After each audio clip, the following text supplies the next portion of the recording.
بسم اللہ الرحمن الرحیم. السلام علیکم ناظرین.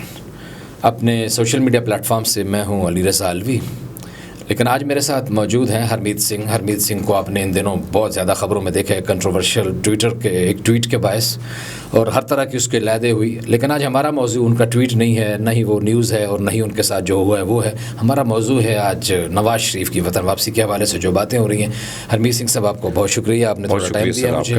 کیا لگتا ہے آپ کو کہ نواز شریف وطن واپس آ جائیں گے جو ڈیٹ اس دفعہ دی ہے اسی ڈیٹ پہ؟ سر عموماً اگر ہم دیکھیں ہمارے وطن میں ہماری جو سیاست ہے یہ بڑی مختلف ہے. اس خطے کی تمام تر اس خطے کو اگر دیکھو پھر پاکستان کی بات کی جائے تو یہاں کے پالیٹکس میں بہت کچھ ہو سکتا ہے. اور آپ کو یاد ہے کہ ایک وقت ایسا تھا کہ نواز شریف صاحب جو ہیں وہ ہیٹ لسٹ پہ تھے، سب کی ہیٹ لسٹ پہ تھے. اور پھر میڈیا سے لے کر اسٹیبلشمنٹ اور کہا جاتا تھا کہ جو پی ٹی آئی کی گورنمنٹ تھی وہی کہا جا رہا تھا کہ وہ اسٹیبلشمنٹ ایک پیج پہ ہیں. لیکن اچانک وہ پیج پھٹ گیا اور پھر وہ پیج کسی اور جگہ سے جڑ گیا. اب جو خبریں آ رہی ہیں، یعنی اگر ہم دیکھیں ایک طرف تو جو اس وقت مہنگائی ہے اور جس قسم کا طوفان برپا ہے اور جس طرح ان تجربہ کاروں نے یہ جو اہل ترین یہ نالائق کہا کرتے تھے پی ٹی آئی کو، لیکن یہ تو لائق تھے نا، یہ تو بڑے تجربہ کار بھی تھے. اور 13 اور پھر آپ دیکھیں صوبائی گورنمنٹ، وفاق میں گورنمنٹ، ان سب جو جماعتیں ہیں کس نہ کس طریقے سے انہوں نے گورنمنٹ کی ہے تو تجربہ تو ہوتا ہے. اور پھر اسحاق ڈار صاحب جس کے حوالے سے پہلے جو ہماری اسٹیبلشمنٹ تھی اور ہماری میڈیا تھی جس طرح سے وہ مفرور تھا، اور پھر جس طریقے سے اس کو جس خصوصی طیارے سے لایا گیا کہ ہماری جو اکانومی ہے وہ آئی سی یو میں پڑی، اس کو نکالنے کا کام صرف اور صرف جناب علی وہ اسحاق ڈار صاحب کر سکتے ہیں. لیکن اسحاق ڈار صاحب نے وہ آئی سی یو میں پڑی اس معیشت کے ساتھ کیا کہ جو آکسیجن تھا اس کا پیپ بھی ڈیمیج کر دیا، جو ہارٹ کے لیے باقی چیزیں لگی تھی اور بی پی شی پی کے لیے جو مشین لگی تھی اس کو ڈیمیج کر کے یہاں سے اپنے معاملات سیٹل کر کے چلے گئے. اب جو آپ فرما رہے ہیں کہ نواز شریف صاحب، اب میں ایک ٹویٹ میں دیکھ رہا تھا مریم نواز صاحبہ کا، وہ فرما رہی ہیں کہ جدو میاں صاحب آؤیں گے تو پھر لگ پتہ جائے گا، یعنی یہاں پہ دودھ کی اور شہد کی نہری بہیں گی. میں ایک چیز سے میں مریم نواز صاحبہ سے گزارش کروں گا کہ پھر کیا وجہ تھی کہ اپنے تائے کے ساتھ آپ لوگوں نے اتنی زیادتی کی؟ یہ فارمولہ اگر نواز شریف صاحب کے پاس ہے یعنی ملک ٹھیک کرنے کا تو یہ فارمولہ اپنے چاچا کو دے دیتے ہیں. تو کیسے کریں گے؟ کوئی سمجھ نہیں آ رہی. یہ جو 26 روپے کا جمپ، پہلے تو 1 2 3 روپے کے اوپر لوگ چاں کرتے تھے، تو اب پوری نگرانوں کی نگرانی میں 26 روپے اور 17 روپے اور اس طرح کے جمپ لگ رہے ہیں. تو یہ کیا کریں گے نواز شریف صاحب؟ نگران کا آپ نے ذکر چھیڑ دیا. اب یہ جو معاملہ ہے پیٹرولیم مصنوعات کا، مہنگائی کا، یہ نگران سیٹ اپ پہ کوئی دیکھ ہی نہیں رہا ہے. آپ مائک اٹھا کے جائیں، آپ ویل نون جرنلسٹ ہیں، آپ شو کرتے ہیں، ہم آپ کو دیکھتے ہیں، فالو کرتے ہیں. آپ مائک اٹھا کے ایک شو باہر کر دیں، لگ پتہ جائے گا لوگ گالیاں کس کو دے رہے ہیں. لوگ تپے ہوئے ہیں اور نواز شریف کو مل رہی ہیں. مسئلہ یہ کہ اب جو کچھ ہو رہا ہے، جو چیزیں ڈیل ہو چکی ہیں وہ نواز شریف کی گورنمنٹ ہو چکی ہے. لیکن مریم نواز صاحبہ پہلے یہ کہتی تھی کہ 9 مئی تک ہم آزاد نہیں تھے، اب ہم آزاد ہیں. اس سے پہلے آپ کو یاد ہوگا. ہرمیت بھائی، ایشو یہ ہے جو یہ ناقدین ہیں، یہ ان کے سپورٹر بھی تو ہے نا، دونوں طرف کے لوگ ہیں، ظاہر ہمیں ہر طرح کے لوگوں سے ملنا ہوتا ہے. تو جو لوگ کرٹک ہیں عمران خان صاحب کے لیے، وہ کہتے ہیں کہ یہ جو پلان تھا عمران خان کا، جو ایک پروجیکٹ لانچ کیا گیا تھا ان کے خیال میں، اس کے بعد چیزیں خراب ہوئی ہیں. بڑا ہی لائم لائٹ پہ جا رہا تھا ملک، ایشین ٹائیگر بن رہا تھا، معیشت جو ہے وہ ٹیک آف کر رہی تھی، اور یکدم جی انہوں نے آ کے چیزیں مہنگی کی. آج بھی انہوں نے کچھ لوگوں نے کوئی ٹویٹ کیے ہوئے ہیں کہ جو اس وقت یہ فلاں چیز 60 روپے کی تھی اور فلاں چیز 150. میں بالکل اگری کرتا ہوں، میں آپ کے کمنٹس کے ساتھ مہنگائی کی اور پھر مہنگائی بڑھی، تو ہم کس کو آخر مراد الزام کر رہے ہیں؟ میں آپ کے اس کمنٹس پہ اگری کروں گا کیونکہ نواز شریف صاحب کا ایک دور تھا اور بڑا ہائی پروفائل اور ملک کی معیشت بڑی بہترین طریقے سے جا رہی تھی، بہت بڑے ڈیلز ہو رہی تھی. لیکن مسئلہ یہ کہ اگر ہماری اسٹیبلشمنٹ کا پرابلم ہے، آپ کو دیکھا کہ نواز شریف صاحب کے ساتھ پرابلم بن گئی تو نواز شریف کو ہٹا دیا. لیکن آخری دنوں میں جب معیشت، کیونکہ کرونا آیا، عمران خان کے دور میں بڑے مشکل حالات بھی تھے، پھر اگر آپ دیکھیں جاتے جاتے وہ ایک چیز کرتے رہے کہ نہ کریں، ملک کے ساتھ یہ تجربہ نہ کریں. ملک کی معیشت بڑی مشکل سے جو ہے وہ درست سم پہ گئی ہے. $35 ارب آپ کی ایکسپورٹ بڑھ گئی تھی، آپ کی فیصل آباد کے تاجروں کے ساتھ میں نے انٹرویو کیا تو انہوں نے کہا کہ بھئی اب ہم آرڈر نہیں لے رہے ہیں, یعنی اب وہاں پہ جائیں تو لوگ خودکشیاں کر رہے ہیں, بجلی کے بل اتنے آ رہے ہیں, فیکٹریاں بند ہو چکی ہیں, 70% لوگ بے روزگار ہو چکے ہیں. تو بات آپ کی درست ہے کہ کہیں نہ کہیں کوتاہیاں غلطیاں ہماری اسٹیبلشمنٹ سے ہوتی ہیں اور جو کرتی ہے جس کی وجہ سے جس کا خمیازہ عوام کو بھگتنا پڑ رہا ہے. اب جو بات آپ کر رہے ہیں, اس وقت مختلف میٹنگز ہوئی ہیں, مریم نواز صاحب اس میں بیٹھی ہیں اور مریم نواز صاحبہ نے کہا ہے کہ جناب نواز شریف صاحب آتے ہیں تو 10 لاکھ سے کم مجمع نہ ہو. اس سے قبل آپ کو یاد ہوگا یہ دعویٰ کیا گیا تھا کہ جب مریم نواز صاحب آئیں گی تو کیا ہوگا, وہاں پہ زیادہ 10,000 لوگ بھی نہیں گئے تھے, ایئرپورٹ میں وہاں پہ تھا.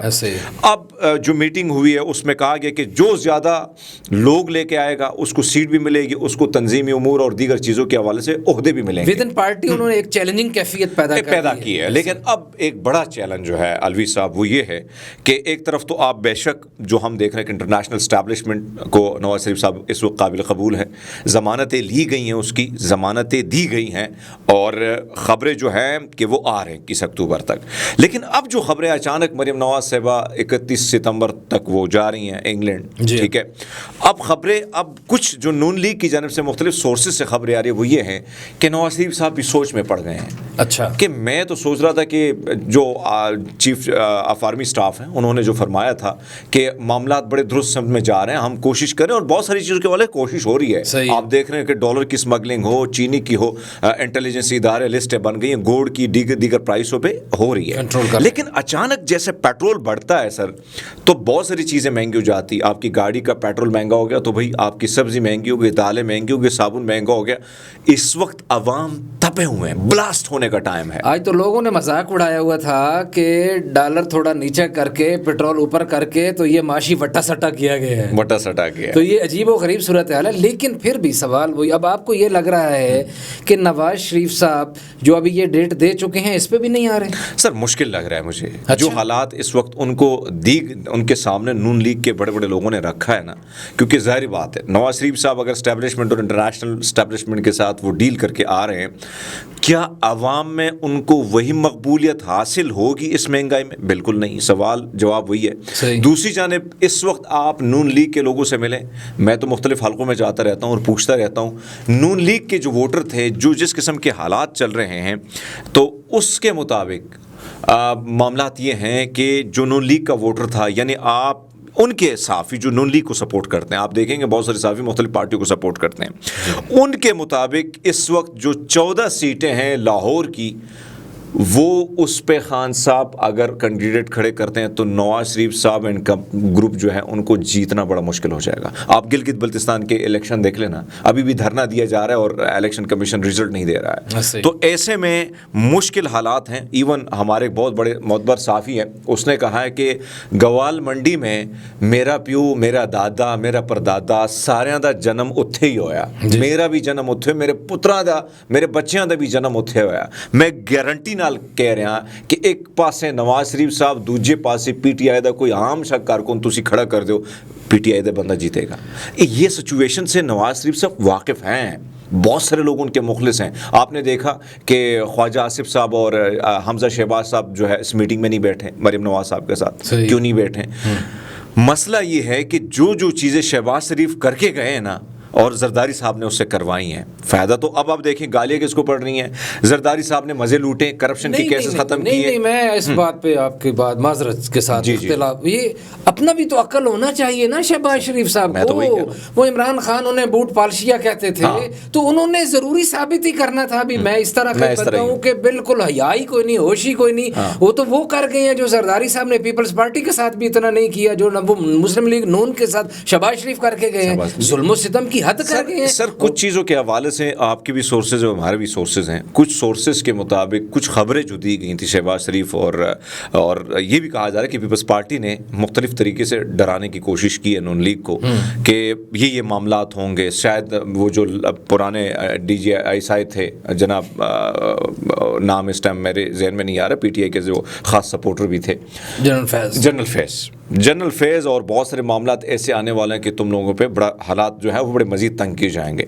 اسی خوف میں, کیونکہ زرداری صاحب تو پولیٹیکل گیم بنانے والے اور بہت بڑے کھلاڑی ہیں, اسی خوف میں اتنا مبتلا کر کے ان کو, جس کی وجہ سے یہ کڑوا گھونٹ پینا پڑا اور کچھ حوالوں سے ان کے لیے بہت ساری چیزیں ان کو کہا گیا تھا، اسٹیبلشمنٹ کی جانب سے کچھ اشارے کیے گئے تھے کہ بھئی بہت سارے معاملات آپ کے سیٹ ہونے والے ہیں، لیکن جاتے جاتے عطا بندیال صاحب جو ہیں اس سے کس نے کروایا؟ یہ کس نے کروایا آپ کو نہیں معلوم؟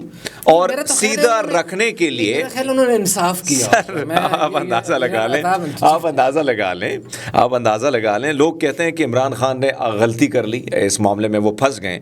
عمران خان کو پتا تھا کہ میں تو آزاد ہونے والا ہوں نہیں، ایک مقدمہ آئے گا دوسرا، اور آپ اندازہ لگا لیں کہ اس نے کیا کیا ہے، اپنے لیے مشینوں کی ریکویسٹ کر لی، ایکسرسائز وہ مار رہے ہیں، وہ کیا پش اپ لگا رہے ہیں جیل میں، اور دیسی مرغ کے لیے بھی پیسے دے دی گئے کہ دیسی مرغ پاجی کو کھلاؤ، کمزور ہو گئے. صحیح ہے. اس کو پتا تھا کہ بھئی یہ معاملہ جو ہے آپ کے ساتھ، میرے ساتھ تو نقصان ہو رہا ہے، ٹھیک ہے، لیکن آؤ منجی پھیر لے، وہ منجی دے تھلے وہ پھیر لینے، انہوں نے وہی گیم کھیلی. اب معاملہ یہ ہے کہ ان کو یقین دہانی کرائی گئی تھی کہ نیب کے معاملات میں کچھ ہم نہیں کریں گے، لیکن وہی یہ کس نے کی آپ کو بھی معلوم ہے، کون کر سکتا ہے. ان کو سیدھی لائن میں رکھنے کے لیے یہ معاملہ آخری جاتے جاتے جو چیف جسٹس ہمارا ٹائم بھی کیونکہ ختم ہو رہا ہے، تو مقصد آپ کا خیال یہ ہے کہ یہ قانون ایک دفعہ پھر پولیٹیکل انجینئرنگ کے لیے استعمال ہوگا، لوگوں کی گردن مروڑنے کے لیے استعمال ہوگا، اور ان کو ٹھیک کرنے کے لیے استعمال ہوگا؟ پھر یہ ایگزیکٹلی الوی صاحب آپ دیکھیں نا کہ بیانات دیکھیں، ایک طرف G D M Q M Noon league Karachi Sindh میں ایک دھمکی دی گئی کہ ہم نے بلاک بنانا ہے، پھر دوسری جانب زرداری صاحب بلاول کا ایک بیان آتا ہے کہ 90 روز کے اندر الیکشن چاہیے، 15 لوگوں کی لسٹیں جاتی ہیں، مختلف خبریں لیک ہوتی ہیں کرپشن کے حوالے سے. اس کے بعد پھر کیا ہوتا ہے، صبح زرداری صاحب ایک اور بیان دے دیتے ہیں، جس کے بعد معاملہ ٹھنڈا ہو جاتا ہے. بلاول صبح پھر آتے ہیں ایک بیان اور دیتے ہیں کہ الیکشن چاہیے، ہمیں الیکشن چاہیے، چاہے 90 دن کے اندر ہو، 120 دن کے اندر ہو. یعنی بچہ سمجھے ان لوگوں کو. آج کل کا 90s کا جو بچہ ہے نا وہ بہت ٹیلنٹڈ ہے، وہ 80s اور 60s کا بچہ نہیں ہے کہ وہ نہیں سمجھے گا. سو یہ معاملات ہیں، آپ اندازہ لگا لیں کہ پھر انجینئرنگ ہوگی، اور اگر آپ نے لائن میں نہیں رہنا ہے پاجی، پھر تیار ہو جائیں اٹک کے جیل کے لیے آپ لوگ. بہرحال یہ ہے کہ سرخرو ہونا ہے تو لوگوں کو، خاص طور پر یہاں پاکستان کے سیاستدانوں کو بڑا اچھی طرح پتہ ہے کہ ان کا صراط مستقیم کون سا ہے. بہرحال آپ کے لیے چیتاونی یہی ہے کہ صراط مستقیم پہ رہیے گا. عوام جائیں بھاڑ میں، جو بھی ہے، جہاں بھی ہے، ان کو کیا فکر ہے، اپنے اس ملک کو دیکھیے، موج کریے، انجوائے کریے، اس کے وسائل سے، اس کی دولت سے استفادہ کرتے رہیے گا. عوام کا بالکل سوچنے کی ضرورت نہیں ہے، کیونکہ ابھی تک کسی نے سوچا ہی نہیں ہے. بہرحال ایک ہرمیت سنگھ کا اس بات پہ بہرحال اختلاف ہی ہے کسی حد تک. وہ کہتے ہیں کہ نواز شریف ان کو آتے ہوئے دکھائی نہیں دیتے. مجھے لگتا ہے کہ نواز شریف بڑے سچے آدمی ہیں، وہ آ ہی جائیں گے. دیکھیں کب آتے ہیں، اگلے ویلاگ تک انتظار کیجیے. اللہ نگہبان.